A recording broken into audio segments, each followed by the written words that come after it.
Send it. I'm so excited because Thomas got me this new little toy. We are live. We are. Look at that. You want it? Bing, ba-ding, ba-doom. Alright. What's up today? This is nice. You get my good side, which is my left side. My right side is a little off-putting because you can see me.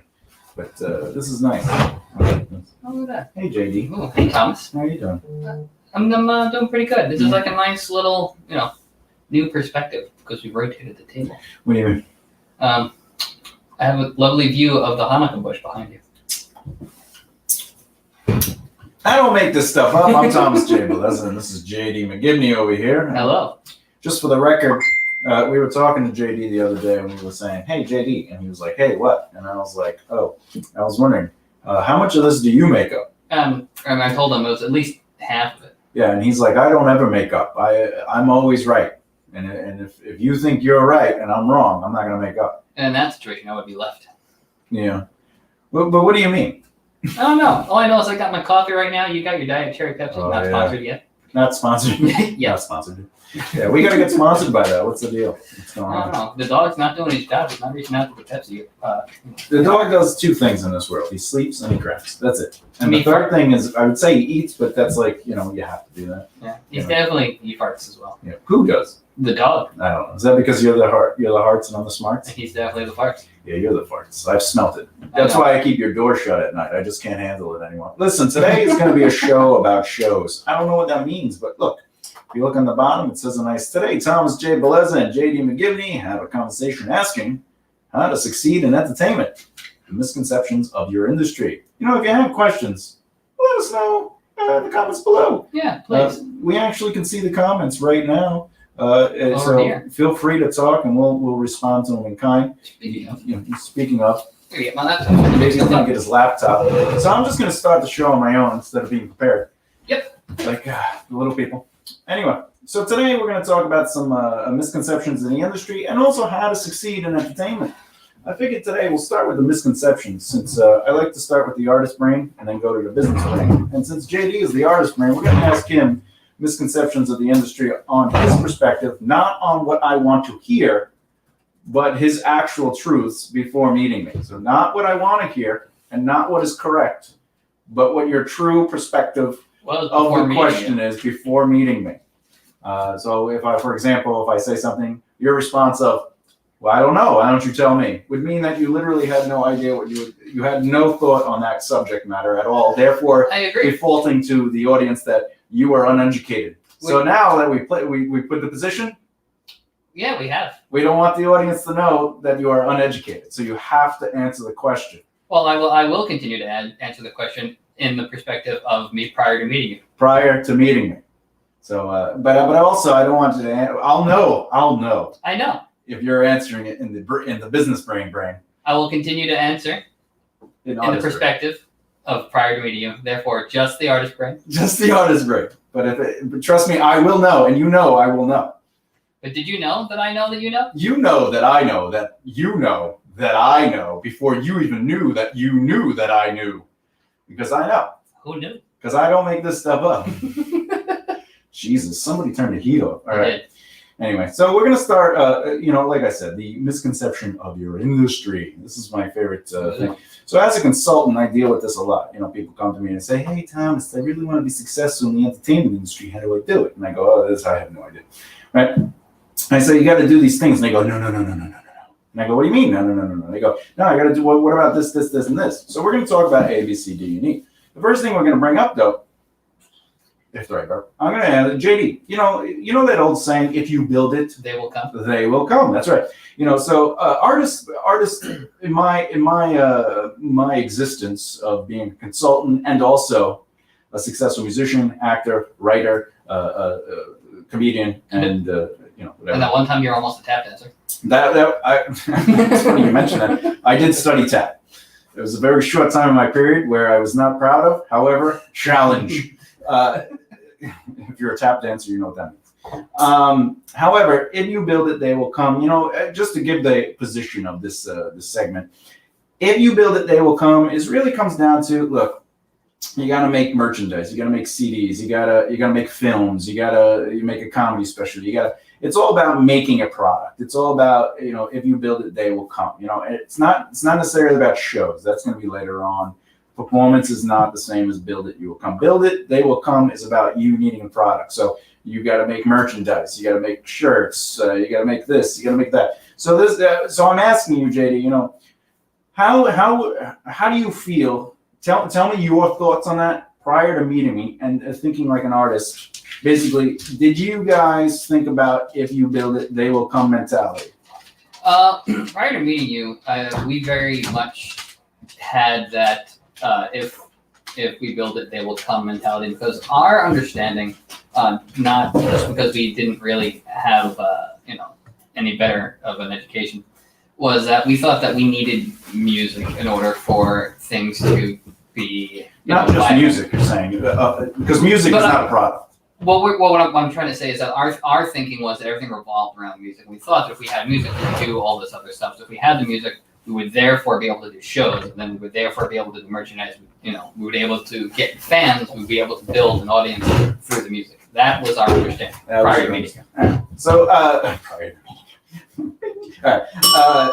Now, what you're saying is you thought we needed the music to make the byproduct. Correct. All right.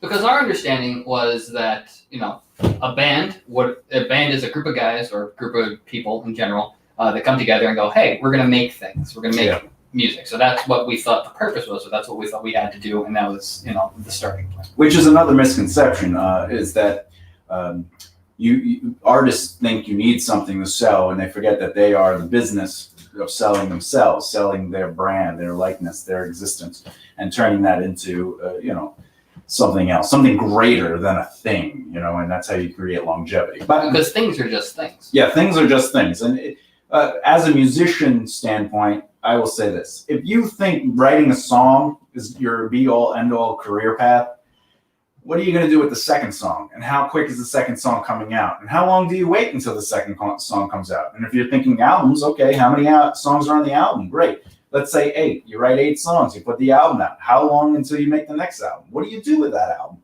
Just releasing the album? Is that how you become successful? Like, the thing itself isn't necessarily what helps you become successful in this entertainment, nor creating longevity. If that was the case, people would be like, AC/DC, I love how their music changes. But it doesn't. And as I'm pretty sure AC/DC has written the same 3 songs for the past 40 years. They really have. They said, which worked? Let's work on that one. And people love it. They don't say no, but why would you? You don't listen to them and go, yeah, that was they elevated really their style to the next level. And I like AC/DC. Well, you like those 3 songs. I like several songs of theirs. I used to be an AC/DC fan until they kept making more and more albums, and then the songs I liked was less than the full length of albums, and that's how I dictate if I like a band or not. If I like songs from the band, I like those songs. If I like the majority of full albums, I like that band. I'm a fan of that band. That's a good way to judge it. Yeah, I figure I let their art dictate my interest, right? If that's what they think. Anyway, if you build it, they will come. So the other thing is, in this business, you have to budget your time, money, and people, right? That's important to your success. And if you're budgeting your time, money, and the people in your life to making an album, to writing songs, to trying to get, shirts done, and then saying, you said, well, I don't have enough people to buy the shirts, I don't have enough people to buy the CDs.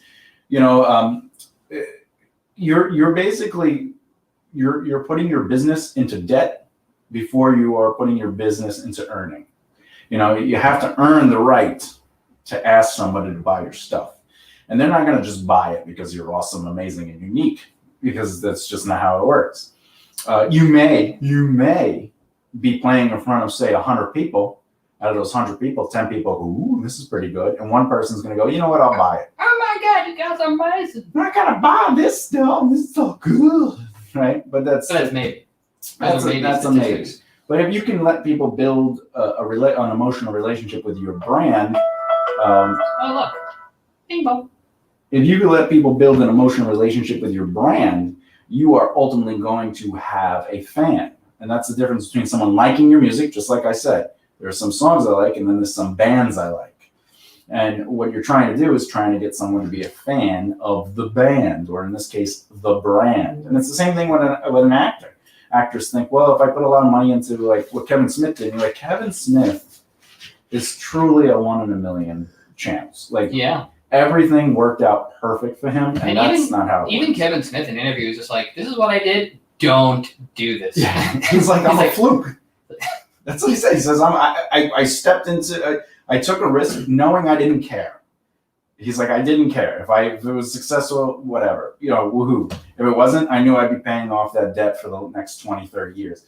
And he's right. It's to approach the industry, that industry, and that mentality, to build it, they will come. That's where I would say that's a risk. It's not calculated. Because at that point, you're like, just speaking about it in like a philosophical standpoint, like if you think about things in terms of a brand and like connecting with people, you're taking the opportunity, the chance, you're taking the direction, you're taking the steering of what's going on into your own hands, and you're making those opportunities, you're seeking out those opportunities. Right. Where if you rely on people connecting with their music, quote unquote, or the byproducts that you're making, you're leaving things up to chance. Like maybe something's going to happen. Like that just to me just seems silly in retrospect, especially after meeting you. Oh yeah, without a doubt, it is definitely one of those things where you're like, why did I do that? Why did I spend time on any of that? And it again, I'm not saying don't write music. I'm not saying don't make movies. I'm not saying don't do comedy. I'm not saying, like, I'm never saying that. Like, as an artist, do what you got to do to be you. But if you utilize, but don't rely on it to make your career. Well, I would. All right, let's not use the word rely, but let's say don't let your intentions to succeed ultimately be fueled by the creation of something. Put that time. If you want to have a successful career, you have to do your job, and your job is not what you do. I think the word reliant would be like, well, hopefully, my music will get me success. Right? That's what I'm. That's what I'm saying. Reliant means to me, but what I'm saying is like, if you're putting time into music because you think that's how the career works, you're not doing it correctly. That's just a small mindset. Like, one is reliant, like, I hope this happens. I'm talking like, if you're like, I want to be successful, you don't have that. If it happens, it happens. You know what I'm talking about? Like, people are always like, well, I love what I'm doing. If it happens, great. I could quit my job. I'm not talking about that mentality. I'm talking about where someone makes a conscious decision to be successful in this industry, and they go, all right, I need an album. I need a movie. I need a comedy hour. Like, that's not how you become successful. Like, thinking if I build it, they will come. They're not so much reliant on that product. They just think the process is make money. It's the same, it's like looking at Metallica doing what Metallica's doing. Well, they do these things, so I'll just do that. They don't, again, like you pointed out many a times, but they don't look at what Metallica did before Metallica was Metallica. Yeah, they don't look at process, they look at results. And process, it will always take you to the motherland if you choose to be proactive.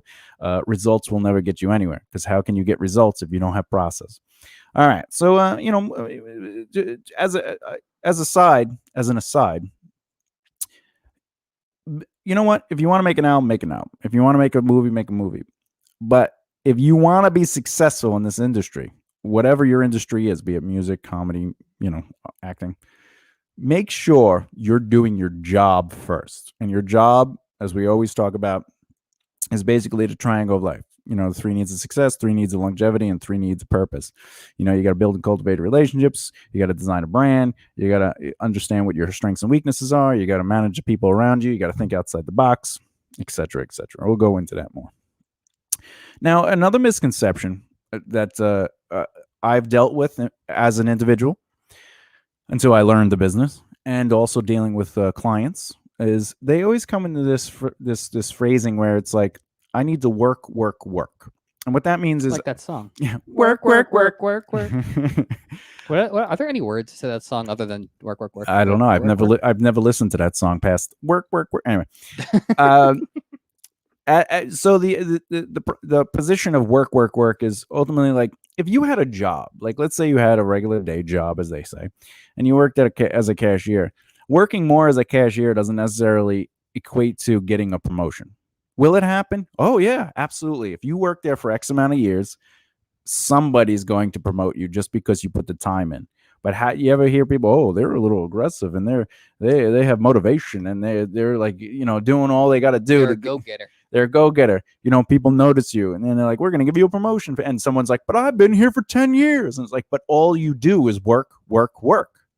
And that's the same mentality with an actor. Actors that just work, work, work.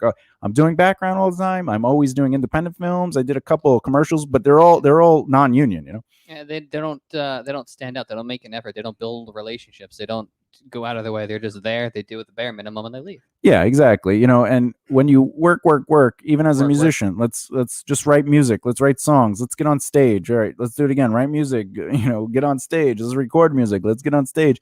Comedians, I'll just perform all the time and I'll work on my craft. I'll just do right. So even writers, I'll just keep writing and writing and writing and writing and writing. I'll submit every book until someone picks me up. Right?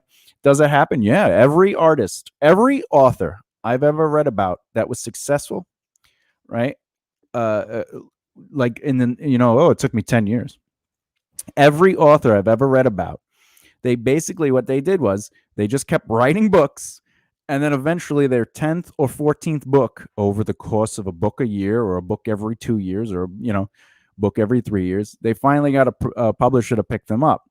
But there are other authors that really blew up quickly and learned how to make their careers happen by being a little bit more attentive to their job, their responsibilities, which isn't necessarily, because remember, we say on here, what you do is not your job. Your job rewards you financially to do what you do passionately. And an author that just writes. Even Brendan, what's his name? Brandon Sanderson. How do you say? Brandon Sanderson. Oh, Brandon Sanderson. His history. I have trouble with names. His that's the only reason he's on the show. I'm here to cross the T's and dot the I's. He just has all the information. Yeah. I'm the smarts. He's the crossers. Wait. What? What? He just wrote. And what was it? 10 books in? It took him like 10 years. Yeah, right? something like that. And Yeah. He started off really young too. It was like in college or like right before college he started writing. But if I remember correctly from the interview that we were watching with him or the thing we had, he was saying that he kept getting all this negative feedback when he would tell people that he was a writer, wanted to be a writer, so he would just write. It wouldn't tell anybody, and that was like one of the. But he was still handing stuff in. He was still submitting stuff. Maybe I missed that part. Yeah, he was. Well, there's multiple interviews. Like this Gotcha. was him teaching a class, and he didn't want to devalue himself, as in like I kept submitting, and everyone said no, Gotcha. because all he was doing was peacocking Oh yeah. through the whole thing. But there are other interviews he's done where he comes out a little bit more about like the process. And Well, I the think same thing with Stephen King. Stephen Well- King just submitted. But Stephen King, I think, was a little bit more vocal about the fact that he kept getting all those rejection letters. Yeah, in the book I have about him, Stephen King How to Write, he talks about how he started with like a little tiny finishing nail, and then by the end of it, he had like one of those nails that go in the tracks for the trains, and it was just filled with rejection letters. And what is that? Clearly, he's being first of all, if you build it, they will come. He was being reliant on that misconception, and then he was working, but he wasn't really working. He was just writing. He was creating. Was he becoming a great writer? Well, I'm not a fan of Stephen King. I will say yes, he was. But he was becoming a polished, just seasoned writer. But he wasn't necessarily becoming, in my eyes, an author because he wasn't making money on it. Anyone could be a writer. You could start writing tomorrow. It could be the worst thing in the world, but you're still a writer. But an author is someone who makes a living on it.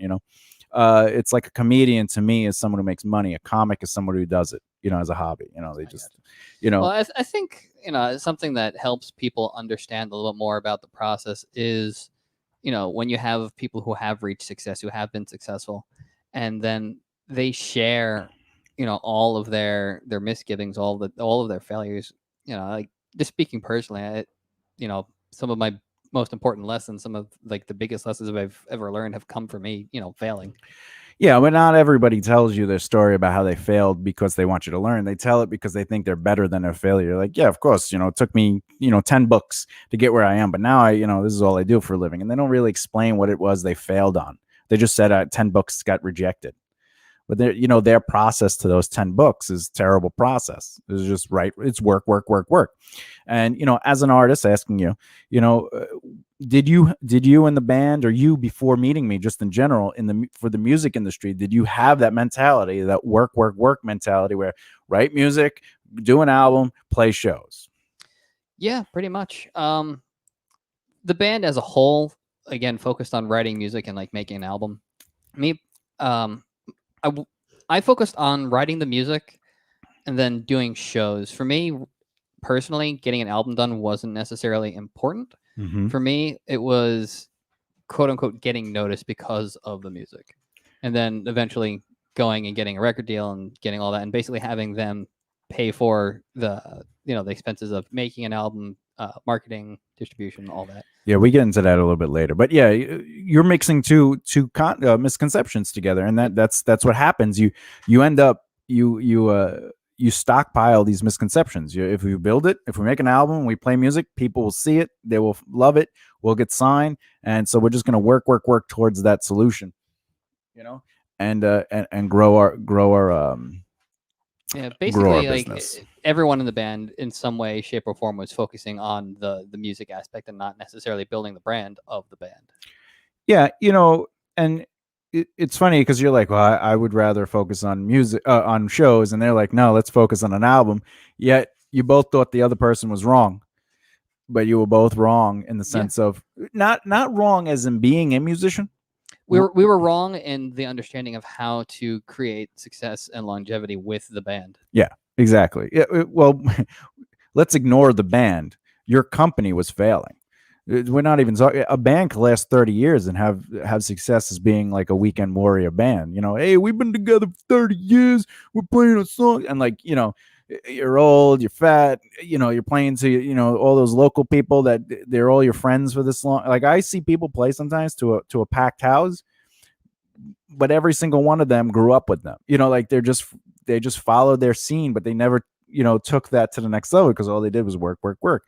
They worked their real job. They worked their, being a weekend warrior. And most of the time they're just doing covers, and all their fans who are just their friends that they were just hanging out with are like, I love Motley Crue. Of course I'm going to come see you play Motley Crue. I love Madonna. I was doing I have a show with the, Let Me Be Round With You. And we had a musician on there. But we were talking about how, supporting one another, and how like the community talks about supporting one another viciously, where they're just like, yes, you should support local small businesses and you should support your artist friends. But people post that are usually the artist or the small business who never actually who don't do it. But then those posts get lots of love and they get shared all over the place. But the people loving and sharing those things don't necessarily believe in it. Like they don't do it. Right. But anyway. And he said, and it's true, a friend might say, look, I love you as a person, but I hate your music, so I'm not going to come to the show. And you don't feel bad for that person. You don't hate that person. 1 second. What are you doing? Period. He's like, hey, guys, I found shoes. Come here, Bubala. Come here, Bubala. Good boy. And we have Bravo, ragazzo. Imperial guest starring right now. Yeah, so, right. Hey, guys. Hey, Imperial. He's so funny. Anyway, what was I saying? Oh, and he said, they say that, I love you, but I can't stand your music, so I'm not coming. But then they do a cover band and they show right up. And the reason is because people have an emotional connection to, let's say, Motley Crue, especially if you're in your 40s, 50s, and 60s. But they don't, their emotional connection to their friend is like, well, I'm close to you as a person. And I'll hang out with you, on Tuesday. But I don't like your music. And that's an example of friends, family, and associates. You don't want friends and family and associates to be your fans because they can't be. It's impossible for them to be. They could be fans, but they're not what I would call true fans. A true fan doesn't really know you like that. They might get to know you. But if you ask your mom or dad, hey, come see my show, of course they're going to support you the first 4 or 5 times. And like, oh my goodness, we're so proud of you. I'm so proud. Want to come to your show? Yeah, they're not fans. They're That's your my son up parents. there. They got, your best friends. Of course, your best friends are going to come to the show, make fun of you to everyone else that's there. Look at this idiot playing guitar, and then you get off there like, dude, that was the best guitar playing I've ever seen in my life. You're like, really? Oh, absolutely not. It was great for a monkey. Yeah, for a monkey, you're really good up there, Have you ever thought about doing like a day job? And that's the reality. And the same thing with, actors, writers, and comedians. They work. They put a lot of time and effort into working, but what are they working towards? And it's like, well, if I just keep doing background, or if I keep doing independent films, somebody will notice me, a manager will notice me, this will notice me, that'll notice me, but you're not necessarily doing anything. And we're going to get into what doing something is, what you should be doing. I'm just want to go over some of these misconceptions. And right now, because a lot of the stuff that we've gone over is stuff that is seen on the surface level, and a lot of people don't really understand like all the work that goes on behind the scenes, and the people who have the ability to say yes, or make opportunities or provide opportunities, do most of their work behind the scenes. Well, yeah, I mean, the build it and you will come. Metallica makes an album, they make money. That's not why they make money when they make an album. There's a lot more involved in that. The idea that they always tour. Well, they have the right to sell out stadium after stadium after stadium. It's 3 nights in a row. 3 nights in a row. Why? Because they're Metallica. Because they're the Metallicas. All right. The other one is this misconception is the you must have these things mentality. So let's just say, we're going to repeat a lot of things though, but in a different variation of the mentality. This one is focused mostly on actors. Actors, you need a headshot, you need a reel, you need to do a lot of independent stuff before you become a SAG member. You need a manager, you need an agent, you need, and it's the same thing with a band. JD said it earlier. I thought if we got a record label, they would pay for it. So we need a record label. We need a manager. Comedians do the same thing. If I had a manager, if I had, if I could get on Netflix, or back in the day, if I could get on Comedy Central, if I could get on David Letterman, or if I could get on The Tonight Show, like that was the mentality. If I had these things will it'll help me develop my career. I also want to point out that even though I had the misconception of, if I get a record deal, everything will be like perfect. None of us really put the time in to see what was required of us to know before actually looking at a record deal. Like what would be, a standard record contract? What would be good for us? What would be bad for us? That's something that, we didn't think about. Yeah, but even if you did, what did it matter? People think, well, we need a record label, and that's why you put time into what does a record label do? I was just highlighting the fact that we didn't put in, nearly enough work, as we should have. Well, that's that mentality of, Warren. I've said it a couple of times. Warren Buffett says, don't invest into anything you don't know fully. We call him Warren Buffett. Yeah, Warren Buffett, Mr. Warren Buffett. We, with that statement. I would eat at the Warren Buffet. All you can eat. $5,000. $5,000. Warren Buffett, again, he says, never invest into something you don't understand fully. And the idea of that is, if you're ultimately trying to be an actor or a musician or a comedian or a writer, and you don't know how the business works, yet you're willing to invest time and money into that industry, you're breaking the Warren Buffett rule. The guy who's a multi-billionaire, the guy who gave away like half of his wealth, and within a couple months had more than his original wealth was before he gave half away. This is a guy that definitely understands what it is. And the reason is, if you try to be an actor and you don't know how the business works, and all you think is, well, if I film a movie, I make money, and then I'll get another movie because they'll see how amazing, awesome, unique I am as the waiter doing the one line, my career will grow. And you'll just be waiting here. They'll be waiting here and waiting there and waiting there. And the idea is, why not, if you want to be a musician or a comedian or an actor, look into what the business is. Look at the role and responsibility of different people in that industry. Don't just look at how you can be successful, because now you're not looking at the industry. You're looking at your path in the industry. Well, I want to be an actor. So everyone says I need headshots, acting lessons, and a reel. So I'll focus on that. All right, now I got to do independent films. But you're falling into the work misconception, that mentality. And you're also taking, the advice of people who aren't necessarily actually successful in that industry. You have people who have, those survival jobs that are outside of entertainment, and they're like, oh, you have to do this, and this. Well, yeah, I mean, there's a couple of variations to that. The first one is, if you're looking to your left and your right, and the people you're working with are doing exactly what you're doing, and they're giving you advice, don't take it. Listen to it, but don't take it. And then research it. And then you have the other people, the people that make money off of your uneducated naivete, whereas like a teacher, like an acting teacher or a comic teacher, where they're not really super successful, but they weren't David Letterman 30 years ago, and it's still there. It's still, the comedian was on David Letterman, be taught by the kid, and or a writer or whatever the case may. I was published once. I'll teach you how to publish your book, and you're like, well, you were self-published, and that's the mentality. And their whole thing is they want your money. So they're going to say, you need acting lessons, you need writing lessons, you need comedy lessons, and as a consultant, what do I always tell people? I go, look, you can hire me if you want me. I don't tell them they need me. Yeah. I've never said, look, if you don't I've never hire heard you me, say that to somebody. yeah, it's not my thing. Look, I'm here for you as a resource. When I first met you, you did the same thing to me. You just gave me information. Sorry, I take that back. I walked in and you were like, oh, you guys are doing this, this, this, and this. And we're like, yeah, how'd you know? And you're like, well, lucky guess, basically. And then you're like, oh, you're about to do this, this, this, and this. And we're like, how'd you know? And then you gave us, because I don't make this stuff up. You don't. You gave us some information and valuable information, which made us think. Well, made me think at least. I can't speak for the other people because I can't read their minds. And then, I came back to you on my own volition. I was like, all right, teach me. Yeah. And the way I teach is very much, look, I say very upfront, I cannot make you successful. The things I teach you will not make you successful. You have to be proactive and do the things I show you in your variables. And every wrong answer gets a shock from the kettle. Yeah, that is true. I would shock people. I had a lot of girl clients, and they would come in and they were just only fans, Anyway, and that's the thing. Like, you can definitely tell the difference between I call them scammy people and then like people that are genuinely interested in helping you.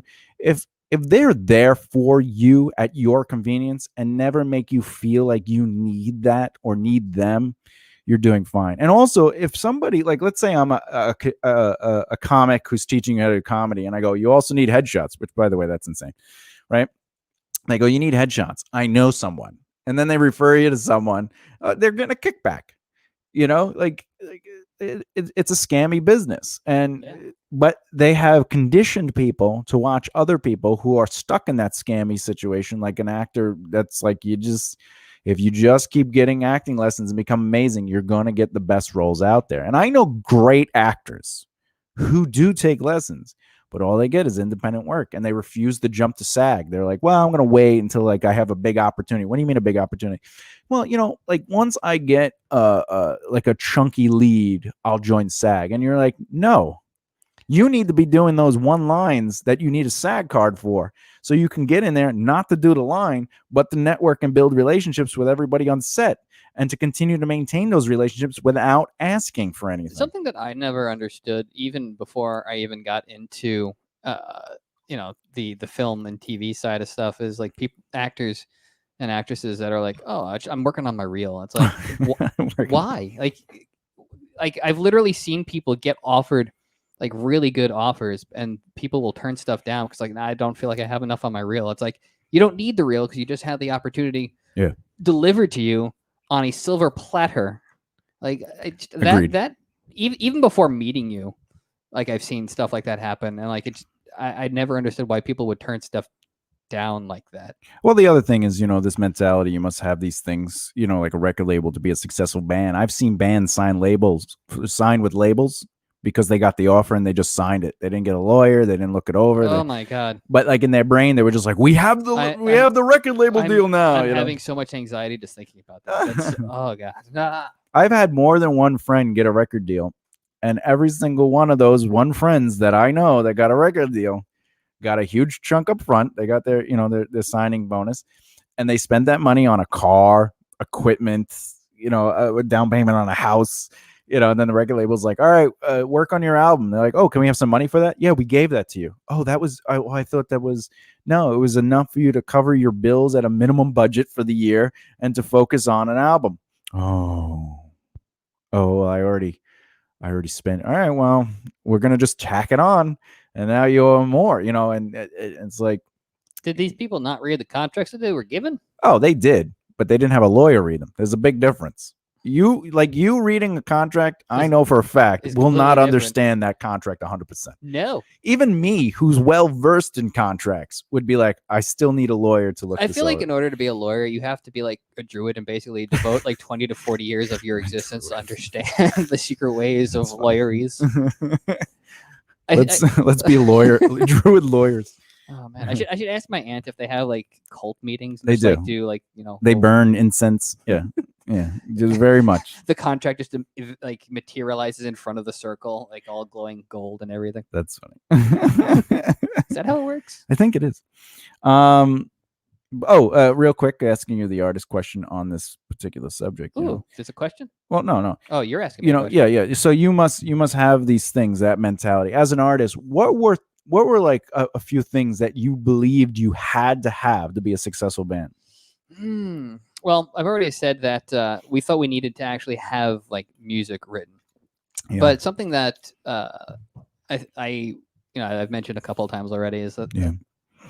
we felt that we put a lot of focus on having to write the perfect song. Oh yeah. Before at least from my perspective, I realized that you don't need to have the perfect song because Yeah, because you're still trying to find it. yeah, I mean it's probably underneath the chair with like all the dog's bones and everything. At Yeah, that yeah, point, of course. But I already wrote December 3rd. So, but go ahead. Oh my god! Did you write it on December 4th? I wrote it on December 3rd, Mm. which is why I named it December 3rd. That's the only and I have another song called November 14th that I wrote on November 14th. I was like, I should do that. I should just name my songs on the days. This is the calendar album, folks. No, but November 14th didn't feel as cool as December 3rd sounds good. It does. Like as a title. It's like, I mean, it's pretty yeah. close to Krampusnacht also. which Oh is my December god. 5th. Yeah, that's It's Krampusnacht Eve Eve. all right. But yeah, so basically I thought we needed like the perfect song. We needed perfect music. We needed we needed that. We need to have energy on stage. We needed to have a stage show. And that's pretty much where most of the focus came. We thought that we needed merchandise, so t-shirts. Well, I thought that we needed physical things. Yeah. Well, it's like a relationship. You need physical things, or is it really a relationship? Like, I mean, you need a jacket for all the cold nights of being denied any compassion. Oh wait, that's an old relationship. back in my day, Back in my day, when you were like, "I love you," she'd slap your face. You'd be like, "She's just being her silly self." Women are allowed to hit men. No, I don't think. I don't think anyone's allowed to hit anybody. I agree. Yes, I agree. Why did I call it hitting on someone? I'm hitting on you. No, you're not. Yeah, You're that's a good talking to me in a question. very uncomfortable way. Yeah, there's no one's punching anybody. I don't know what is this. They should call it flirting or courting. I like courting. They should call it giving terrible dad jokes to pick up women. Hey, so what happened to your wings? Because all right. Okay, Check, please. moving on. One of the misconceptions that I've always, even before I understood the industry, thought was ridiculous, and I partook in it, was the idea that everyone is competition. Oh yeah. And as a musician, I stopped that mentality after my mid music career, and then moving into other industries, I dealt with it with other people. Yet I was the one who was like, well, we're not competition, and like everyone's competition. I'm like, but you don't look, sound, or act like me In any way, shape, or form. the way I play guitar, the way I act, the way I tell jokes, the way I write, you're never going to be competition with me. No one's going to look at your work and my work and go, this is the better work. They're going to look at it and go, which one do I like because of my personal opinion? Or they're going to be like, which one am I in the mood for today? Yeah, what am I looking for? I want heavy. That's like listening to like grindcore, punk, and like progressive music and saying one of those is better than the other. Somebody's going to be in the mood for grindcore. They're usually going to be drunk or high. And have the attention span of like only 30 seconds because that's Yeah. about as long as grindcore songs are. Yeah. But Okay, song's over. none of those examples are good or bad compared to one another. They're Yeah, just, what like- am I in the mood for? And that happens. Sometimes when you submit a book or a script, maybe they're not in the mood for an adventure flick. Maybe they just got 7 or 8 really terrible adventure flicks in a row that they had to read scripts for. They're like, And then they "Oh, get yours, which might be revolutionary. But they're like, I oh, don't wanna another read another script. one." So then they hand it off to a nobody, and the nobody reads it, and they just don't care about it. Like because they don't know what they're looking for. They don't understand. They're not the person that would choose, the producer. But so that idea that everyone is competition, when you're sitting in It's unhealthy. it's extremely unhealthy. Not even just business wise, but it's unhealthy. Just like being a person, it's like no one is your competition. Yeah, Except exactly. for the dog. Except for a dog. Except for the dog. The dog always gets more love than any other human being. I mean, he really does. Like when you're doing an audition and you look around the room and you're literally sitting in a room of people that look like you, they're not your competition still. Because again, you're going to go in, you're going to make choices they're not going to make. In fact, the person who usually gets the part is when a certain aspect of your personality stands out, which means no one else is going to be able to do that. You might not even get the role, but they'll be like, oh, you'd be great for something else because they're seeing you. But if you go in going, what is the casting director looking for? And then you try to perform, you're not going to get the part. You got to go in as you and find what makes it true for you. I'm not giving you acting advice. I'm just saying that's how the casting industry works. That's just how they like it. And it's the same thing with music. That's why Tommy Lee Jones just plays the same type of character. He's just being Tommy Lee Jones. Tommy Lee Jones. He's a drummer. Tommy Lee Jones? Oh, wait. You know what? I was thinking of Motley Crue. Tommy Lee Jones. Yeah, he does play the same character. I was going to say. Yeah. Yeah. He was Will Smith in Men in Black, right? He was Will Smith in Men in Black.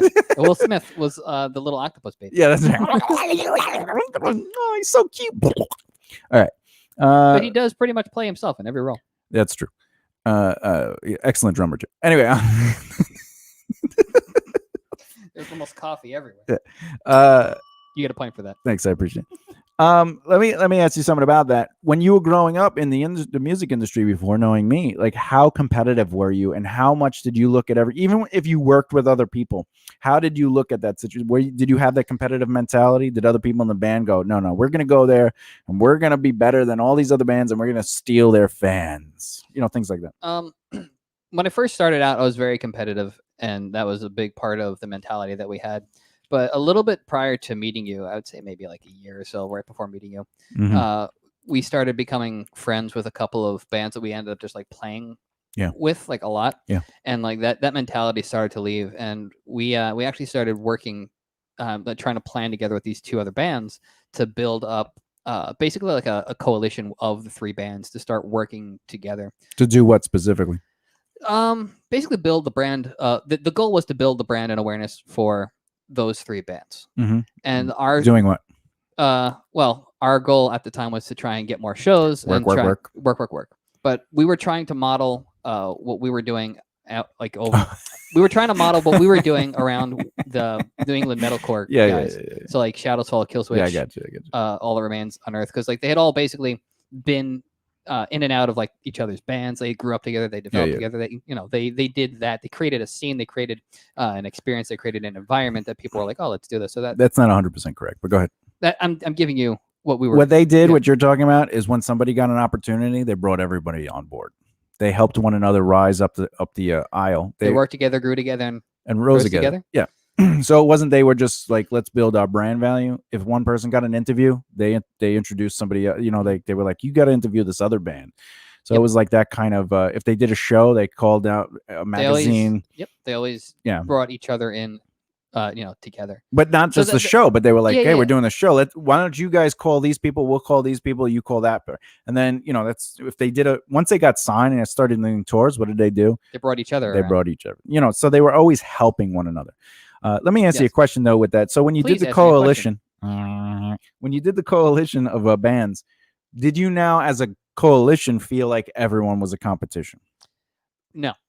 So you guys would be like, all right, there's another band playing on this show. It's a fourth band. Let's celebrate them. Let's all stand outside and watch the band on the stage, outside as in like not in the dressing room. Like, did you all watch the band and tell fans to come earlier to see that band? Yes. The idea when we started to have that mentality, we're like, we'll just tell everyone to get there at the doors for everybody. Yeah. But did you still tell people when your band was going on? Oh, the only people we ever did that to were like, our parents or like girlfriends.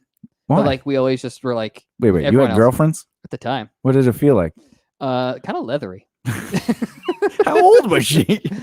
This is my girlfriend, Gracie. This is Ethel. This is my girlfriend Ethel from the 1920s.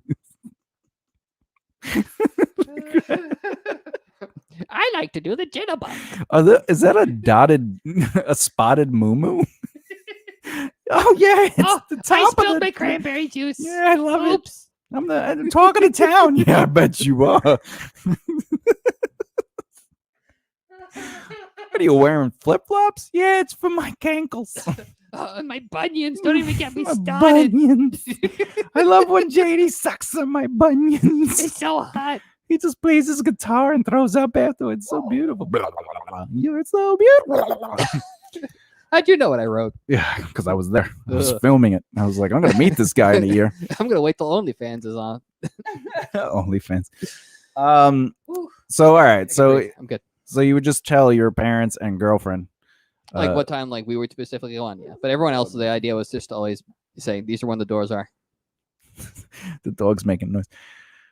All right. Now, And then shortly after that is when the other two bands basically started to break up and fell apart. And then shortly after that, my band fell apart.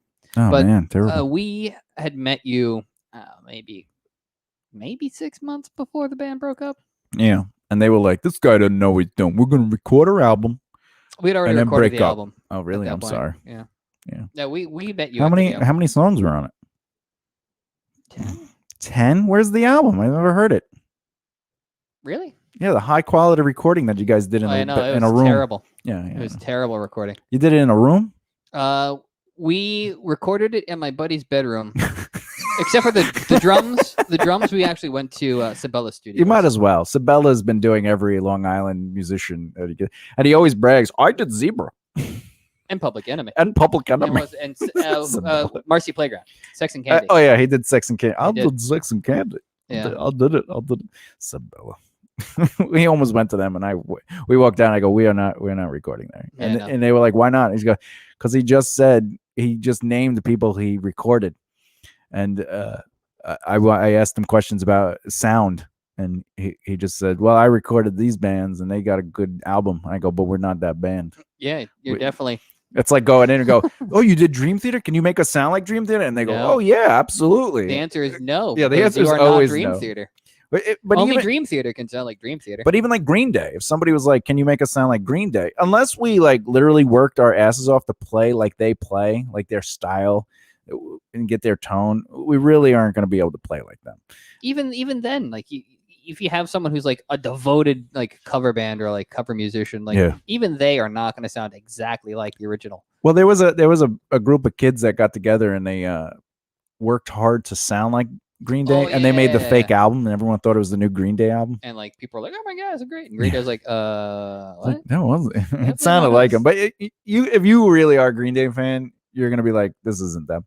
But it did sound really close. Anyway, everyone is competition. You know, when I see actors, they go, I got to get seen on screen. Well, why do you got to be seen on screen? Well, because they'll notice me. They're not going to notice you behind Brad Pitt. No, they're not. And you're going to be on the screen maybe a tenth of a second. You know, you got to think to yourself, how do I work in any industry of entertainment or anywhere selflessly, and help others, get involved, work with other people, introduce other people, refer people. We did a festival, and we asked a couple people to be in festivals to submit some of their works, and some of them literally were like, well, the thing is, I didn't make the film, I just acted in it, so I'm not going to submit it It's like, because why? I want to get the development deal. So we're going to, and it's more than one person did that, where they're like, well, I'm going to film something. You're going to film something in 30 days and submit it. No, in less than 30 days. Less than 30 You days. film something and then edit something. Yeah, in and put less than 30 sound to it. You're not even going to get in. There's no way. Listen, we could barely organize, the dog to do anything. Yeah. In like 30 days, you're going to get an entire group of people. To humans that don't know how to listen. And the Yeah. other thing is, like, some of the people were like, well, I don't have anything. And it was like, but do you know anybody that has something? And tell them, about the festival, they can submit their work. And they were like, yeah, I'll see what I can do. And then they didn't. A few people did, but on the whole, they had this competitive mentality, and it's ridiculous. Yeah, I hate that. Yeah, no, It drives me insane. it will not bring you success if you believe people are competitive. Start working with people, start helping people, start referring people. If you have an audition and you know you're not right for it, and you know someone who is, Refer tell them somebody. about it. If you're a band and there's an opportunity and you can't play that show, don't say no. Say, yeah, give me 24 hours to yes that, because you can do that, and then go ask your friend if they'd be willing to do the show, and have their band do it, and be like, this band can do the show. It's the same thing with comedy. Help other comedians get on gigs, help other comedians meet the right people. If you're friends with somebody, introduce them to the right people. That's your job in this industry, is to be a part of the system in a way that reflects your truth. And if your truth is about you, you're not going to get far, because people are going to know. There's no way Brad Pitt's like, George Clooney, I'm not working with him. Unless the movie is about me, I'm not interested. Like, Oceans 11, 12, and 13 never would have been made if any of those actors were like, no, I got to be the lead. Agreed. They would have been like, it's not happening. Anyway. All right. So another misconception is if I have A, then I will succeed. So basically A would be like manager, agent, record deal. If I open up in front of a big band, or if I open up for a huge comedian, if I have a lead role in a big movie, if I work with Martin Scorsese, I will have a career. This mentality, if I have A, then I will succeed, is the first step to failing as a business in the entertainment industry. What was what did you feel you need? Like, if you had A, you will succeed. Not the album, not the shows. Did you have I guess the record label contract the record contract was definitely one. For at least speaking from my personal experience, we wanted a manager because it wasn't necessarily like a giant, like, well-known manager. Like, that wasn't necessarily our thing. Mhm. I wanted a manager to help us think of things as basically to be a member of the band, but to help us with the business stuff, because I knew I guess subconsciously that we were like, Yeah. oh, we're focusing on the music stuff, and like it's kind of hard to get everybody to kind of agree on stuff business wise. So I wanted to have somebody who was emotionally invested into the band, into the the project, but who their focus was the business stuff, to kind of help us go, hey, idiots, Yeah. snap out of it, think of things. That's your this first way. mistake. You were looking for someone to be emotionally interested in something they didn't care about. Like, if they're emotionally interested in your band, they're not going to do business correctly for you. Believe it or not, a true strong manager is going to do right by the business, and they don't give a crap about what you do with the band. Their job is not to write the music. Their job is not to give you direction with the music. Their job is not to be involved in the artist aspect of the band. Agreed. Which is why I wanted a manager to be like, we'll do the music stuff, help keep us on track with the business. Yeah, but even with that, like, like, a band should still be like, if a band focuses on the music, like, that's where the band, and when a band is starting, they're like, I just want to focus on the music and I want someone to help with the business. You're already failed. That company's going to fail. That's like owning a donut shop and going, look, I just want somebody to run the business side, and then I'll make donuts. And I'll make donuts. Your business is going to fail, because there has to be you have to do both. The donuts do not make you successful, no matter how good they are. People need to know about the donuts. I mean, you can sit down in your bedroom and make donuts all day, but if nobody knows that they exist, I mean, you're just going to have a shit ton of donuts. Depending on what car you let me drive, I'll do donuts all day. Is that the same thing? Anyway, a manager is supposed to set up meetings and get things going, making sure your budgets are working, organizing the money. But if the band gives control to a manager, and then the manager's like, all right, we just made $500, so we're going to put that into the band account. And then once it reaches this much, you'll start getting paid. And the band goes, no, I need the money now. You're like, all right, well, then I can't be your manager, because your business won't grow. You won't have money to fuel it or finance it or help. You're supposed to get a salary, and you can't get a salary until your business reaches X amount of dollars. That's just how it works. That goes for any business. And again, something that you pointed out when we first met was having that mentality. Yeah. Yeah. And it's dangerous. actors do it too. Actors will work a job. And this comes down to another aspect of how to be successful. But actors will work a job. They'll get paid there like $300 or whatever, and then they have to use that to pay bills and live on because they don't have a foundation. So they're just working to work, which is another misconception. And I would rather work doing background than working a survival job so I could just make money doing what I love. But you're not making money doing what you love. You're paying your bills doing what you love. And therefore, it's no longer something you love. It's a job. But at least background has snacks That's true. Background does have snacks. and coffee. Yeah.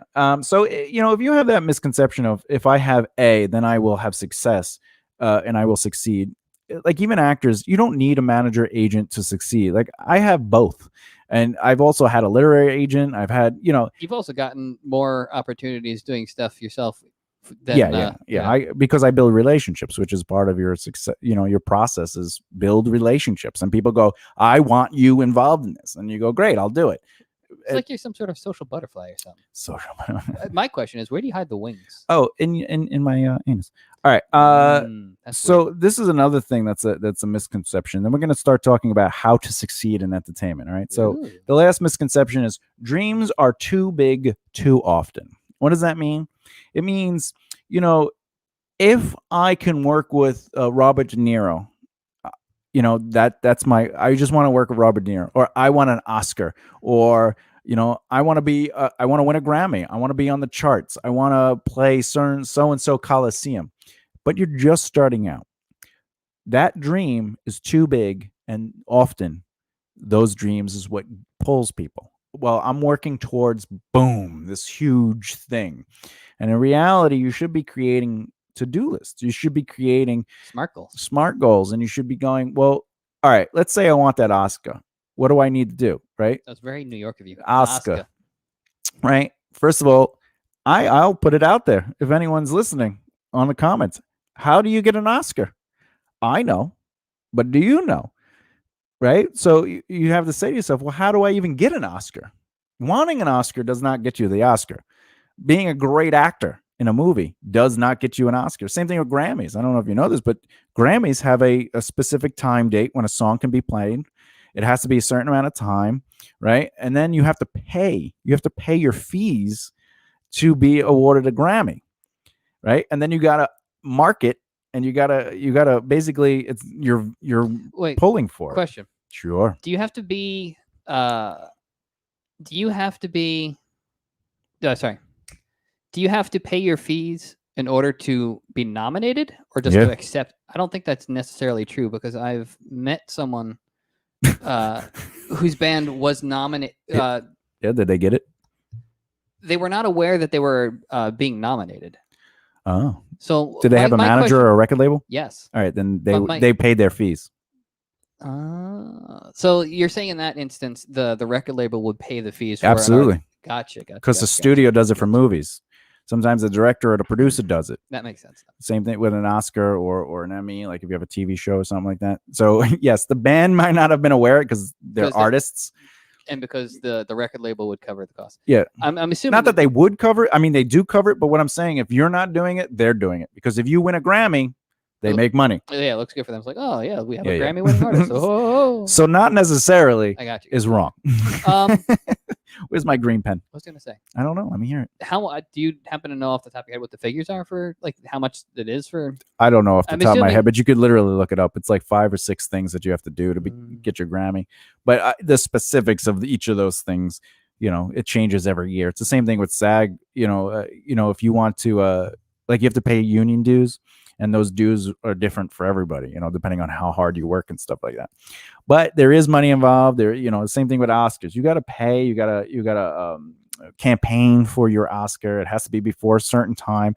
In fact, sometimes a studio that is going to stream, because streaming has become a big thing. If they're just going to stream on Netflix, sometimes they make a deal where they can show the film in X amount of theaters, because to win an Oscar, to be nominated for an Oscar, you have to be in X amount of theaters.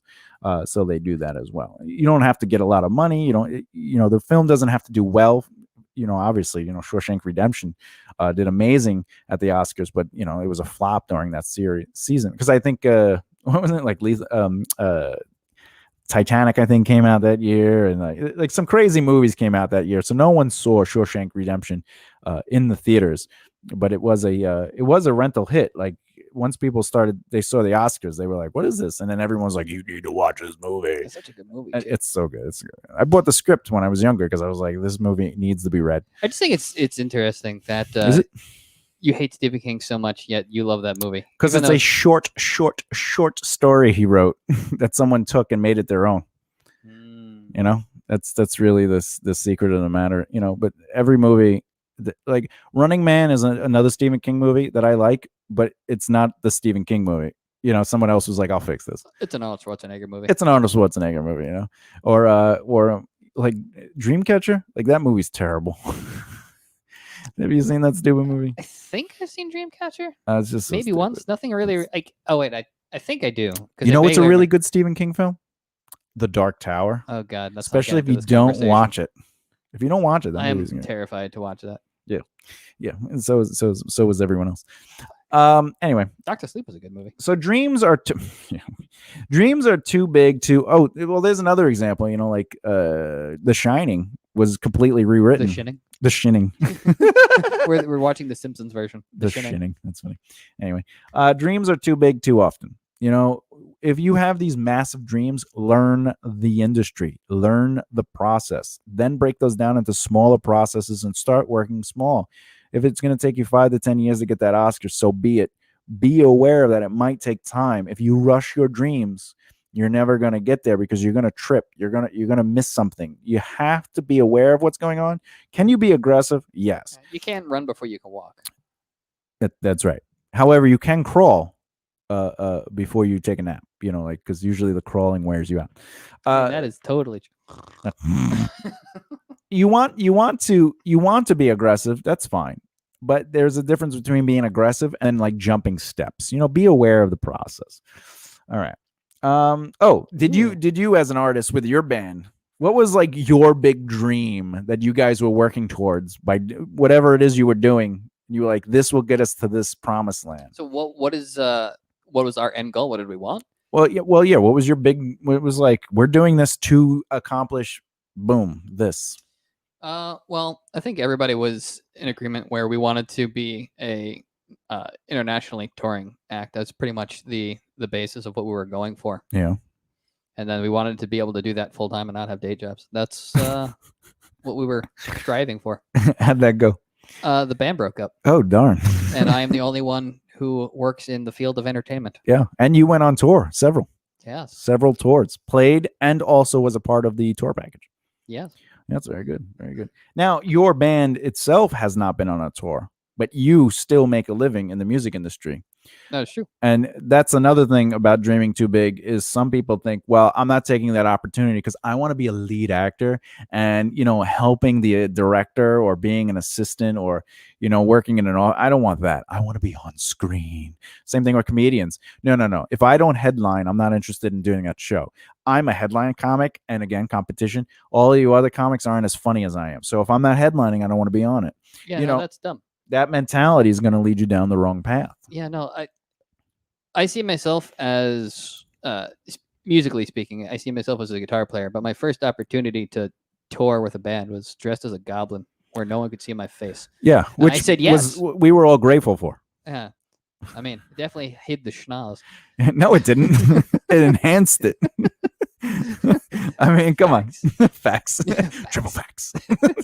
But still, it was an opportunity that is completely random and totally unexpected as it was, because who, you know, which came from acting.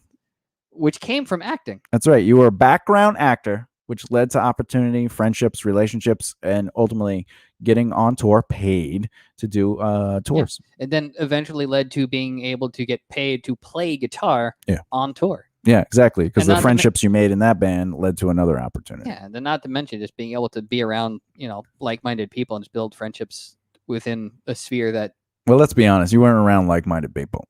There were some people within that giant cluster. Yeah, some. From those opportunities. But the majority were like, how are these people successful? And then there's always like one person that's really guiding them. and they just let that happen. They're like, not knowing how. yeah, they don't know how. They're just like, why is it working? And they're just doing what it is they're supposed to be doing, but they don't know that they're doing that. They just have a good business brain on there, a good entrepreneurial brain. Oh, yeah. All right, so how to succeed in entertainment. This is the part everyone's been waiting for. We did an hour of misconceptions, so let's do 20 seconds of how to succeed in entertainment. Just make something. No, just kidding. just record. Just now how to succeed. Can we make toast? Will that make us successful? If Jesus is on it, I mean, that's true. All right, or quick, Mother get the toaster. Mary. No, all right. Come to me. The first thing you have to realize when you want to succeed in entertainment is that it is a career, but it is a job first. It's a business, and nobody opens up a business without startup capital. Your job is to figure out what your average monthly overhead is and then multiply that by 18 months. And that is your startup capital. It gives you a year, because you need a year to succeed in the industry. I guarantee you, if you're proactive in that first year and you focus 40 hours plus on your career, doing what you got to do, not acting, not writing music, not doing comedy. That stuff you can do, but that's not your job. Do that after you do your job day. And your job day should be 9 hours with a lunch break, right? So if you do that, that year will lead you to your results. I will attest firsthand that in the 6, 7, 8 years of me doing music before meeting you, I got more done in 6 months of following your teachings and your advice than in that 6, 7, 8 years, which is insane. Because all you did was you changed from being just, I'll focus on the craft and I'll work on the business, but it doesn't mean that you didn't work on your craft. Oh yeah, no, I totally did. Yeah, you said, look, I'm going to work. My job is to build my career, so I'm going to go to work from this time to this time. That's my job. After that, I could play music, I could act, I could do whatever I want. I could hang out. I came home from work. Hang out in my boxers. Like, people go to a day job and they'll work from like 9 to 5, right? At a job that they hate. At a job they hate. So if you have 18 months, that gives you at least 12 months to focus on your career. So do the 9 to 5, or like I do, 12 to 9, because I wake up late. I still believe that you work in your sleep. Well, So I I do think- wake up with, I'm like, oh, I got all this stuff I So got to do. I pretty much think that you just work 24 hours a day. I Like when believe you're it. sitting there like cuddling the dog, I just imagine you're in your head going, oh, I got to do this, gotta do that. When I'm on the bowl, I'm working. I'm writing notes down. I'm figuring out what I want to do. When you're dreaming, do you dream of spreadsheets? I dream in Technicolor. That's a reference. What I'm getting at is, you need that 12 months to focus on your job. And your job is all your responsibilities: the network, market practice, the managing your time, money, and people, organizing your info, thinking outside the box, all this crazy stuff, right? However, if you have that financial foundation, that 18 months of overhead affording you, and while you live on a budget, you can stay focused, right? And now you can put 9 to 5 hours, 9 to 5, and work your work day. And then after that, do whatever you want. You want to work on your art, work on your art. Just dedicate that time to your job. But that financial foundation What you said. gives you the freedom to say yes and no to things. No, so you can maintain your brand's integrity, meaning, like, if you're a female actress and they say, hey, you got to do this job, it'll pay, and you're sitting there going, oh, I got to pay my bills, and it pays $1,000, and you're like, but I got to get naked. It's an independent film, so I'm not getting paid what I should be getting paid for nudity, but I'll do it because I have to.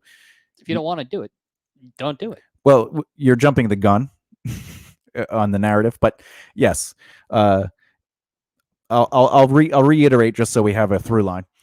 The yes and no, by having the financial foundation, it gives you power to say yes and no. And if you don't have that financial foundation, if you can't say no because you have to pay your bills and you have to do something you don't want to do just to get that money to pay your bills, you're affecting the integrity of your brand. And you don't want to do that when building a career. So by having the financial foundation, you now have power. You have the power of yes and the power of no. You should be doing things that you want to do because you want to do them. However, that doesn't mean just do what you desire to do. What is the difference? Well, the desire is, I just want to do leads. I just want to play coliseums. I just want to blah, blah, blah. You still got to say yes to smaller opportunities. However, allow those opportunities to be within your brand's integrity.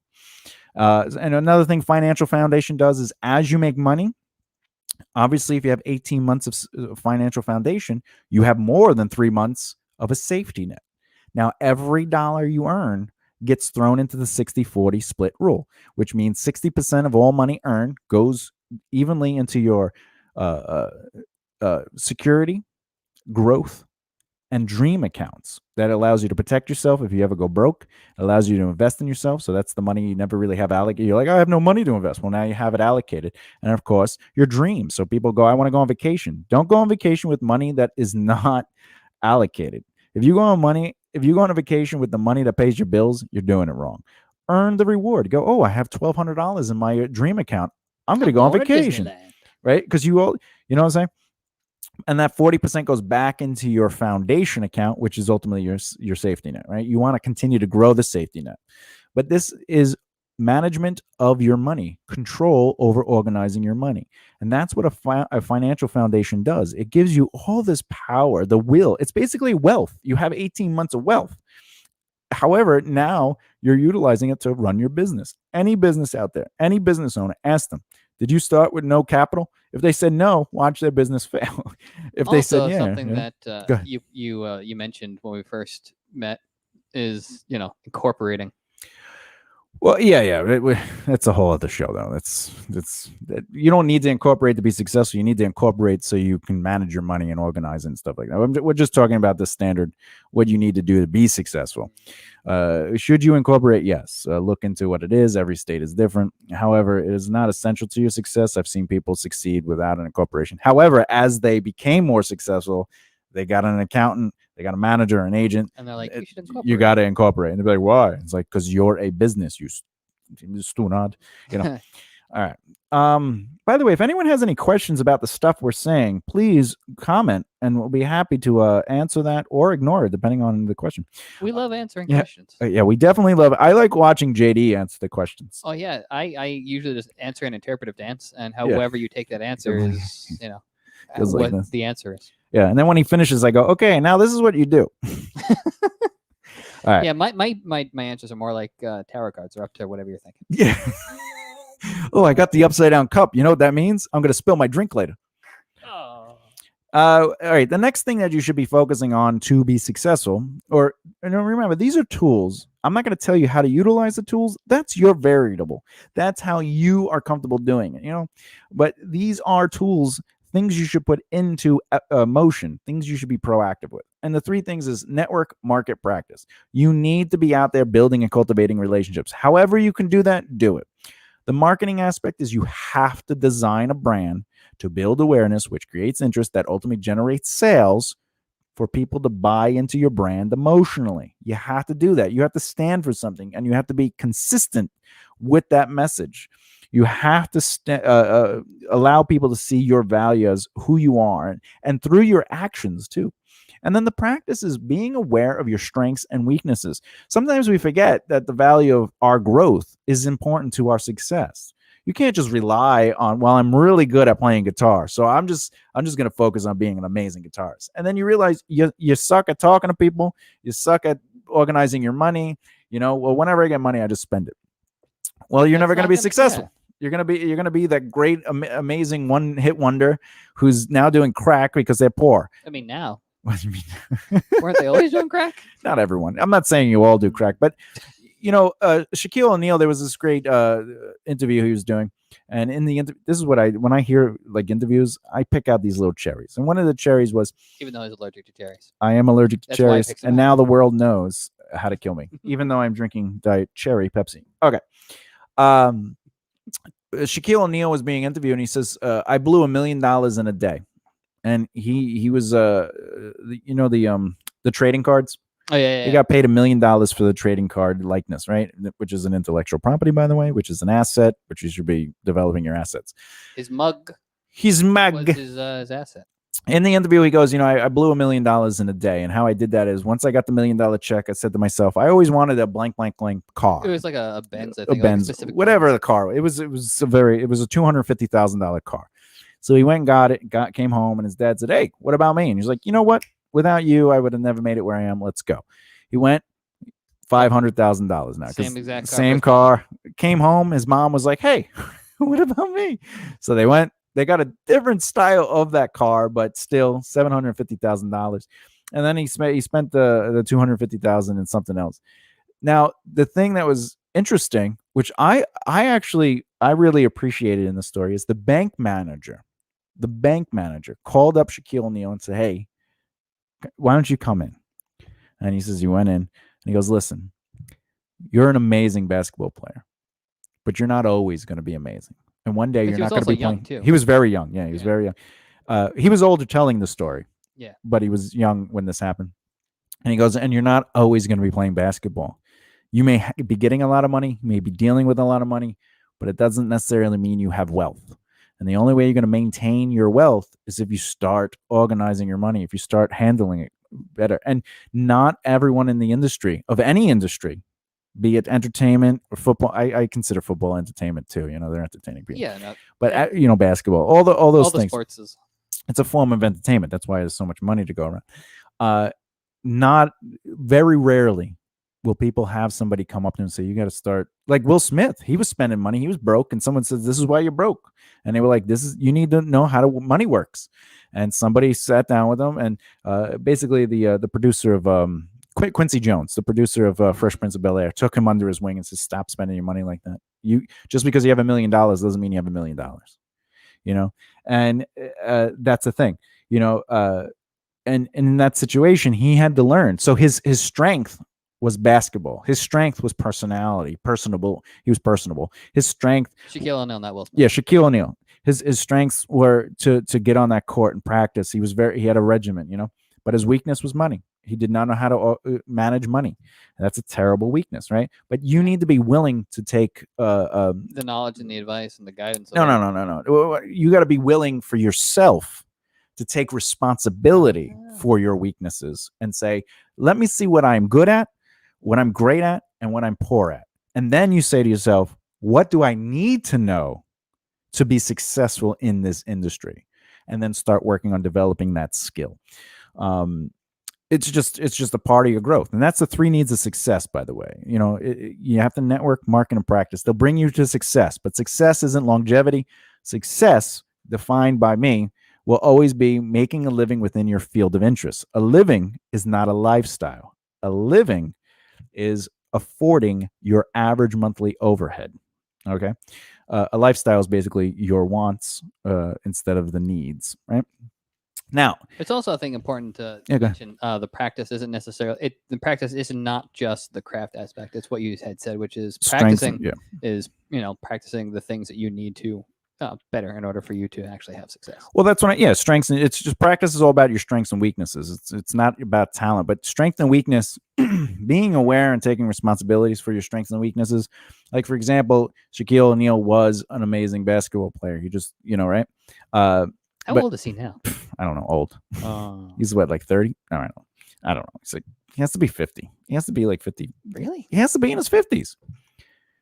Let's see. He played with the Bulls, right? And the Lakers. He played with the Lakers. Let's see, during Michael Jordan. So I was like 20. So he's 20 years old. He had to have been like in his mid-20s. No, he's probably like mid-20s. So maybe he's like, I would say he's like almost 50, if not 50. Oh, wow. You do have a computer in front of you, though. I do have a computer. Well, we can move on. How old is Shaquille O'Neal's penis? 15. How's it 50? He is 48. 48. Oh, that makes sense. Yeah. All right. Another thing you should be aware of to be successful in your industry is management of your time, money, and people. What does that mean? It means time, being the first the element, is that it's limited. And the way you organize your time to be in control of your time and not allow time to control you is to be able to say yes and no to things. And you have that control. So learn how to organize your time into time blocks, but also that financial foundation, that yes and no freedom, gives you the ability not to have to waste time. So if you have to waste time to do a job you don't want to do and it affects your brand's integrity, you're going to be wasting time. Even though you're making money, you're really just doing it to make money. And you're like, I just make money and then I got to give it to whoever I have to pay, right? So you have to learn how to organize that time and be in control of your time. The other thing is money, organizing your money, just like we said with Shaquille O'Neal. If you don't know how to budget your money, don't know how to organize your expenses, don't know how to place your money into the three needs of purpose, which is security, growth, and dream, don't know how to earn the right to do the 60-40 split, don't have the discipline to save your money before you spend your money. Meaning, again, a band might get paid $100 for the gig, and now they're like, oh, there's five of us. Let's split that up evenly. And it's like, let's put it in the band account, and then let and then once it, So the band can fuel everything. yeah, you want to get to where the business is fueling your life, and then of course the people. What does that mean? Well, sometimes we surround ourselves around people that aren't necessarily influential, and it doesn't mean that they have to be influential as in they'll help you with your career. It means that they don't influence your habits. They're influencing them in a bad way. So there's a saying, the 5 people you hang out with the most become the world you live in. So, if you're hanging out with people that just play video games and you're trying to make it as a musician or an actor, video games should be the thing you do on the, that should be your leisure time. But again, you have to give time to your job, your career. If all you're doing is hanging out with people that play video games, you might be in the wrong circle of people. You need to be able to organize and manage the people around you. Sometimes you got to give people less time and other people more time. And in some cases, it's okay to know what your boundaries are and shut people out. Like this, I don't want to do drugs anymore, so I need to stop hanging out with heroin Pete. I like heroin Pete. It's on his birth certificate. It's on it. Yeah, it's literally his first name's Heroin. His last name is Pete. Yeah, they thought he was going to be a girl, so Heroin. Like he's a heroin. He seems to say Yeah, it's a play on words. And that's what you have to look at. And again, you want to surround yourself with influential people that influence your habits to be better habits. If you see people actively doing right and actively growing their careers, maybe they're going to be your mentor, but also you're going to learn from their growth. You want people who are influential to influence you to be a better person and to always be growing. Yeah. Always be growing. Fridays at 7:00. All right. That's our new show. It's a new show. Starring the dog. Managing your time, money, and people is very important for longevity. So once you have success, you need to start managing your time better to maintain and grow that success into longevity. You need money to develop wealth, to maintain control and the ability to say yes and no. But longevity has an expense to it. And sometimes people grow their expense to being $2 million a month, like Johnny Depp did. Which is insane. Yeah. Just because you have more money doesn't mean your budget needs to go up. And there is a rule to increasing your budget. I'm not going to go over that in this show, but ultimately, as you make money, you don't increase it based on your value total, your gross. You base it on other things, and you earn the right to increase your budget. And the people, sometimes we keep people around for the wrong reasons. We feel bad. We're like, hey, I've known this person for 20 years, so I can't just say goodbye. So I'll let him hang out. And that cost MC Hammer his entire fortune, because while he was going broke, he was still affording other people the opportunity to work for him, because he felt bad firing people, because he hired all his friends and family and like people that needed. He's like, you need a job? How about you just stand on the side of the stage? Really? Yeah.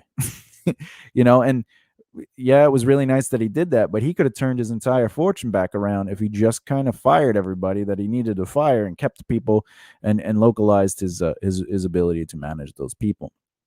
What are you looking up? I was looking to see what happened to MC Hammer. He's living in Central Valley now. Oh, Jesus. Remember when he sold his $5 million house? Most expensive house on the market at the time. That's crazy. Yeah. Yeah. It says that he moved to Central Valley in the 90s after losing his fortune, and now lives in a $789,000 home in California's Central Valley. Yeah, well, he turned around his lifestyles, but mostly on he was selling his music to commercials and movies, and anything to use his likeness he had to pay for. And he basically got the right team to come on and say, stop spending your money. You got to be smart about what you do. And the nice thing is he has assets. He has intellectual properties. He owns his music. He's probably done a couple other things too. However, let's move on. You don't want to stick around for the parachute pants? Please not. No, because you can't touch this. Another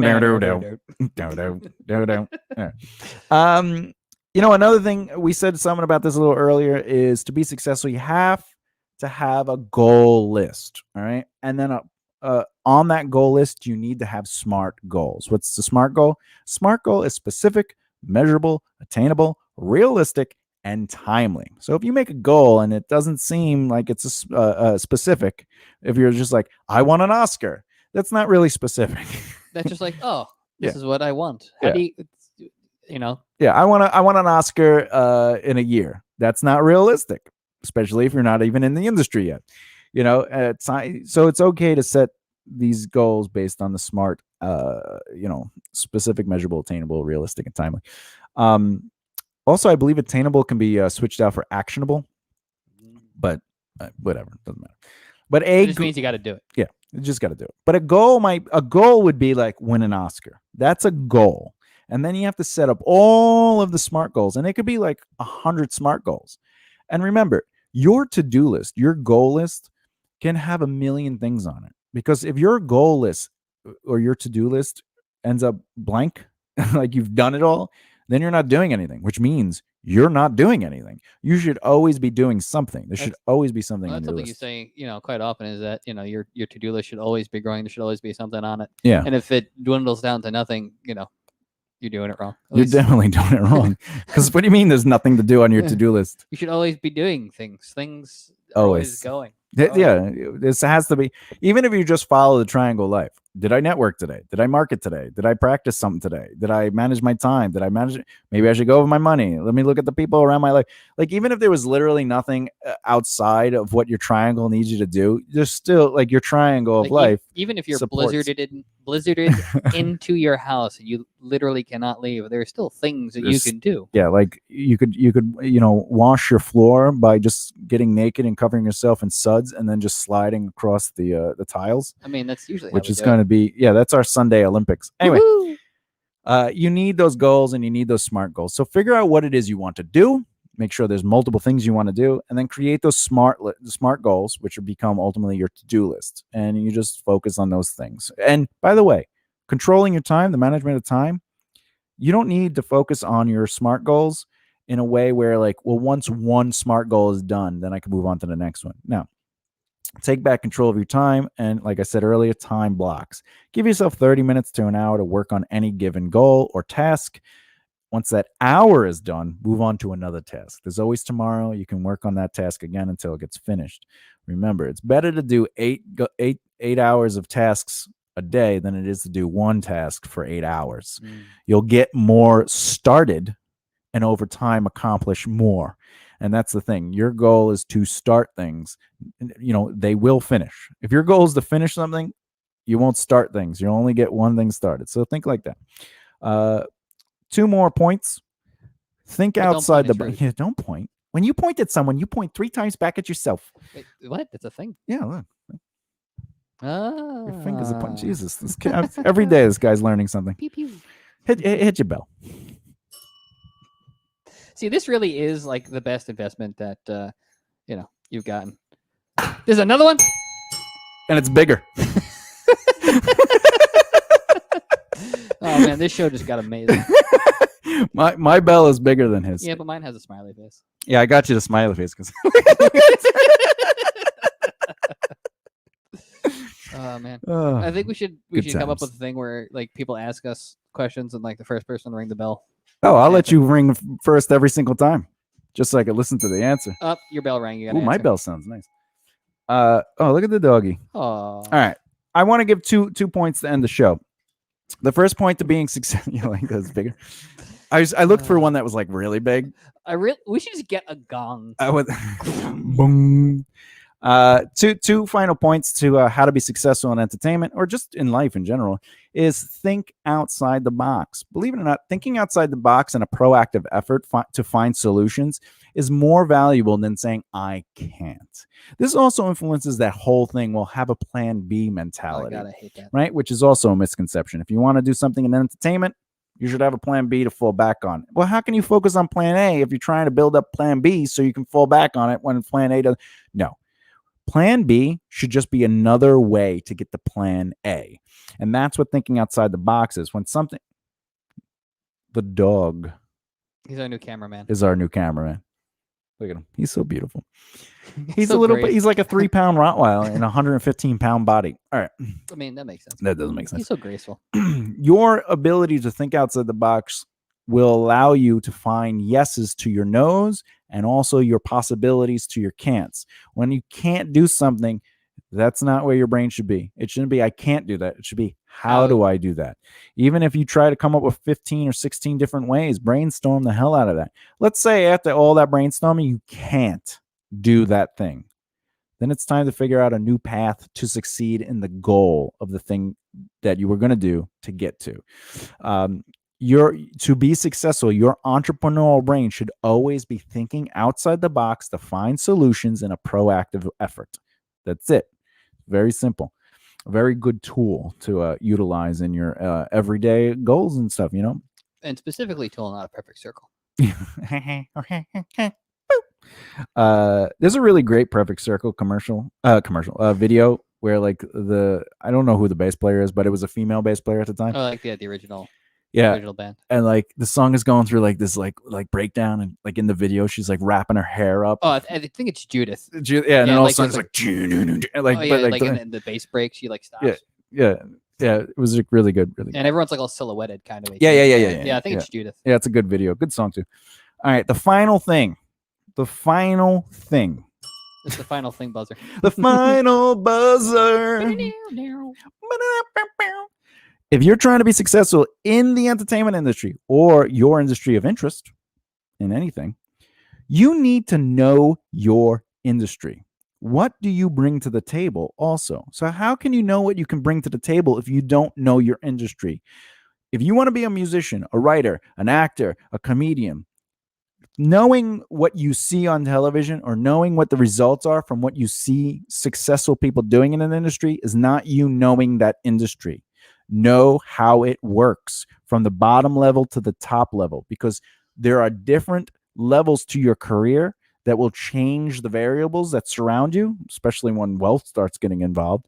Because right now, if I was like, hey, come to California, I got a party I'm doing Saturday, you know, you'd be like, I can't afford that. I can't do that right now. Oh, but I'm going to introduce you to all these great people. And then you're going to be like, oh, and then you go, let's say you find the money and you go, you take a couple of days off of work, you get to that party, and then like you meet a lot of great people. And then it takes 6 months to a year to even maybe 3 or 4 years before something big happens by meeting those people. If you're thinking I need it right now because you don't have your financial foundation and like, you know, you're not doing anything, you know, because you're just looking for your opportunity. But then you're in a situation where like people pick up on the fact that you have an ulterior motive where you're like, oh, I need to get this, I need to get oh this, I yeah, need to get people this. see right through you. And then people are like, I don't want to deal with someone like that. I want to actually deal with someone that is looking to be genuine and build a friendship. Yeah, be sincere in all your activities and interactions. Moving to I mean, technically those guys those people are sincerely in need of money. But hey, JD's last show, everyone. You gotta know. You gotta know your industry. You really do, and not just what you want out of it. Like, for example, if you want to be an actor and you're saying, "Well, if I start auditioning for roles, I'll get parts." That's not you knowing your industry. Just because you're an actor and you're like, "Well, I just need to get cast." That's not you knowing your industry. Who casts a movie, right?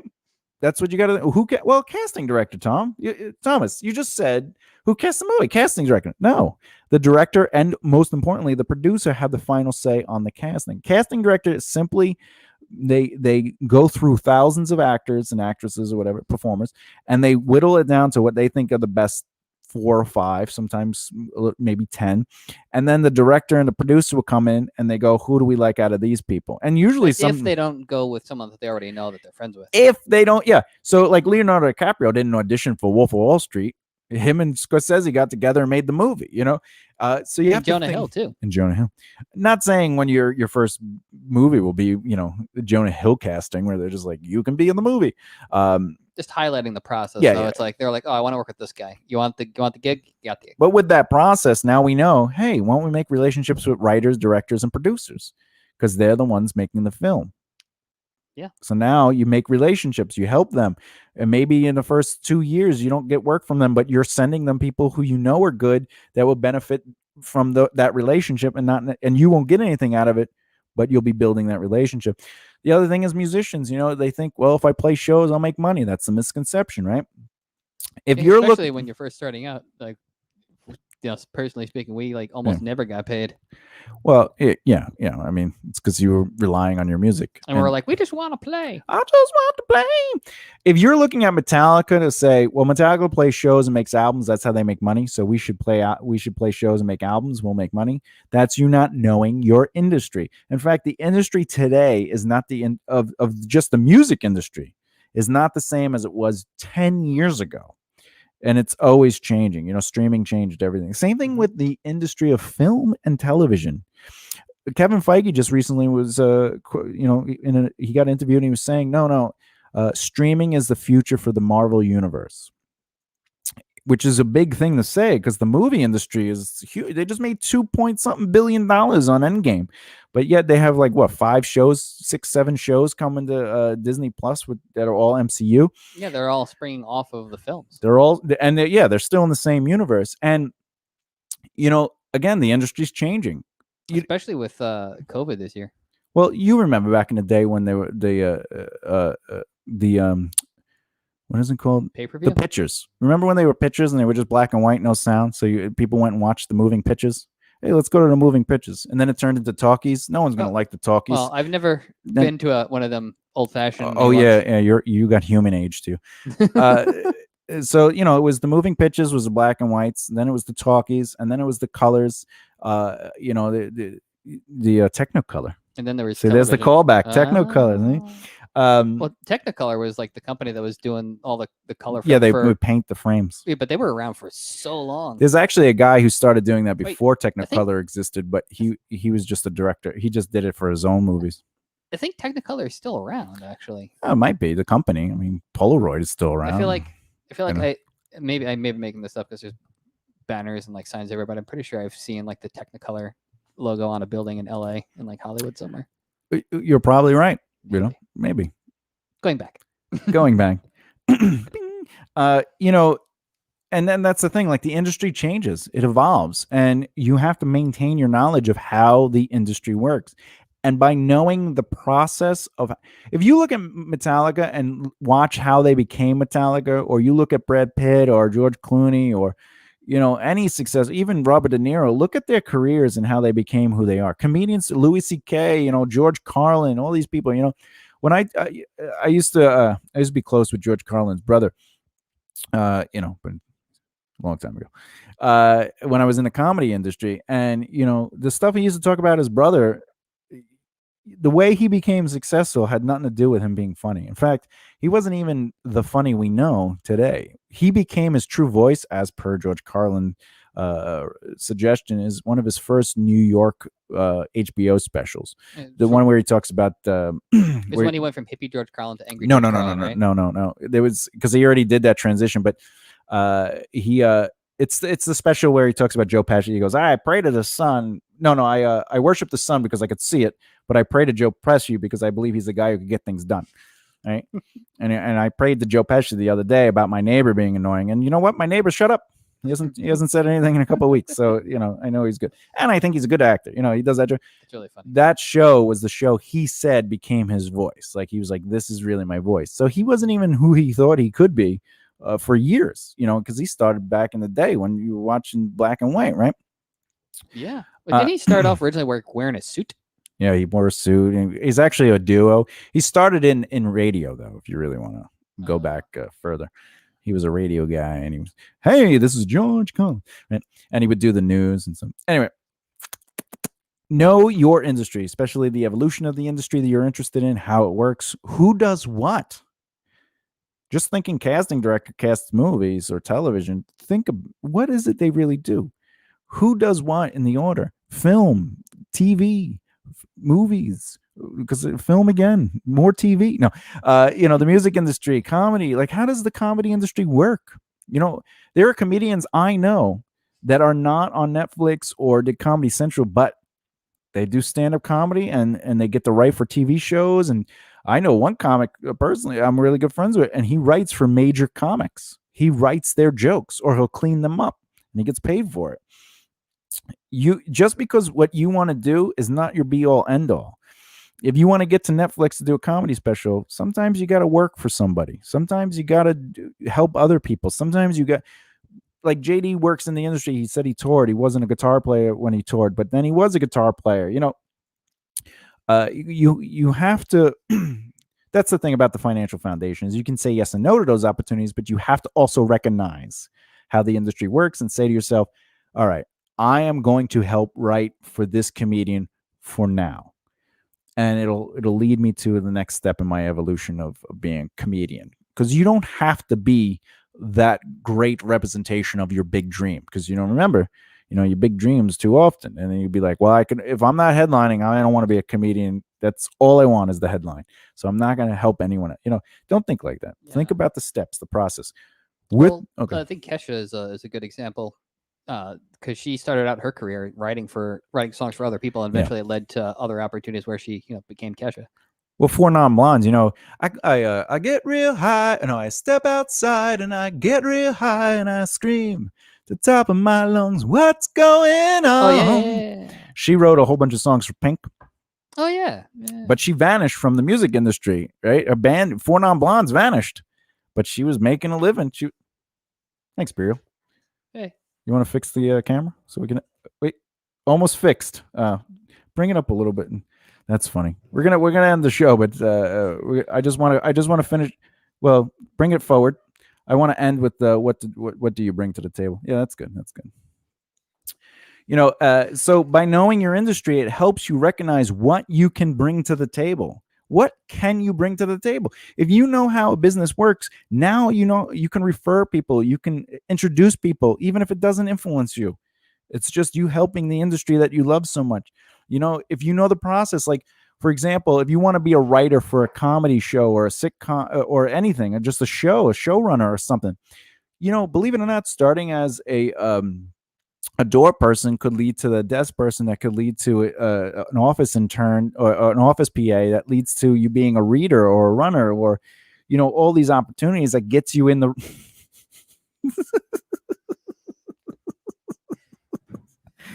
welcome to The Dog is a Terrible Camera Person. There we go. He's so tired. I'm gonna have to give him cuddles after this. Yeah, it's good. It's perfect. So again, you could start as a door person that leads to you being the desk person, to you leading to be like a office PA, to you being somebody that's a runner in the room. So you get to make the copies for all the scripts. You get to bring them in. You get to sit there and listen to everyone read, and then next thing you know, someone doesn't make it, and they turn. They go, "You want to read?" Now you're a reader. And you keep building your opportunity like that. One of the best places to start that I've heard. I don't necessarily agree with this path, especially if you don't have the kind of time, but being working at where's Saturday Night Live, the building, 30 Rock. 30 Rock. 30 Rockefeller Center. Yeah, being a page leads to great opportunities, and they have a page program that leads you to be able to write for programs there and work on. I have a friend who hangs out with the writers all the time on SNL, and she started as a page, like, whatever it was, 10, 15 years ago. So by knowing the industry, it'll help you understand what you can bring to the table. And again, that goes back to practice. What are your strengths and weaknesses? I just learned the industry. I learned that you could do A, B, and C. So I don't even know how to do that. So let me at least learn what that is. And maybe I could utilize that to my advantage and help others get to where they got to go. And also maybe bring some cranberry sauce to the table as well. You have cranberry sauce? Yes. Where is it? In the fridge. What, really? Yeah, I made some the other day. What's it taste like? Delicious. It tastes like delicious. It's most delicious cranberry sauce in all of North Russia. I love it. I love it. I love it. Anyway, I just want you to know, I don't make this stuff up. I make up at least half of it. Yeah, Imperial makes up like 100% of it. Mainly because Yeah. he likes to move the camera around. He's chicken emoji. None of that Quoi? means anything. Quoi? Anyway, by the way, I'm the smarts. I am the hearts. How are you? And Imperial, especially right now, I can tell he is the farts. Yeah, we gotta open a window. Anyway, every Sunday live, 3:00. Come back, ask questions, and then Also, high fives. it's the whitest thing you ever make me do. You're welcome. Just high fives. Also, if you can tell, we have a board here. Yeah. and it is very entertained. So I don't think it's bored. That's what I'm saying. Put a cork in it. Cork in it. Have any questions after watching this show? Leave them in the comments below. We'll be happy to answer them after. That's what we do. Anyway. Don't work too hard. But be productive. All right. Bye, kids. everybody. Bye.